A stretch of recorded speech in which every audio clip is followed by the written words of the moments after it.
So dre, unsa may ika-comment nimo ng kibuloy dire nga sige mo siya tago-tago karon wala pa mo siya sakpi sa mga pulis. Unsa may kasultihan mo Andre?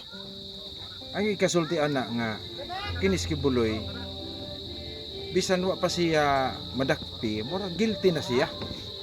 Nganong mahadlok man siya o wa siya gibuhat nga dautan. So ang akong ikasulti na ana nga mao ni nakalahi niya ni angkon siya nga appointed son of God siya. Pero si Kristo nga son of God sa dihang gi buhatan siya sayop nga accusation kay bawgon siya nga dili mao ang ilang accusation ni atubang siya ug andam siya magpakamatay. Ngano man si kibuloy nga di man siya bisan og kasuhon. Nga di man siya magpailawom sa balaod. Sa ato pa stubborn si kibuloy.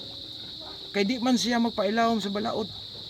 Si Kristo anak sa Dios gud to siya. Dios man gyud siya.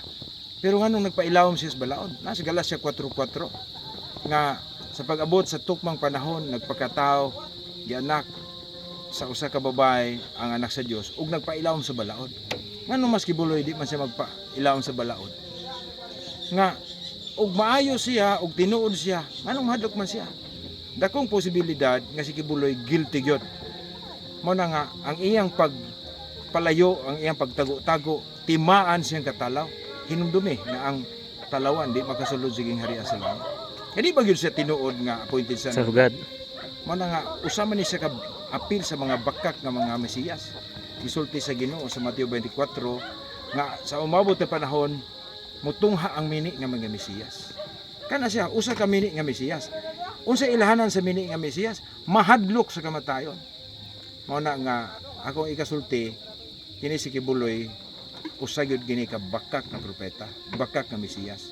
Mao na siya mahadlok siya magpadakop. Kay klaro man nga buhat niya makaingon ta nga guilty gyud siguro siya. Kay di man siya magpailaw Padakop. sa balaod. So mao lang po na akong ikasulti. Okay, kadre, salamat.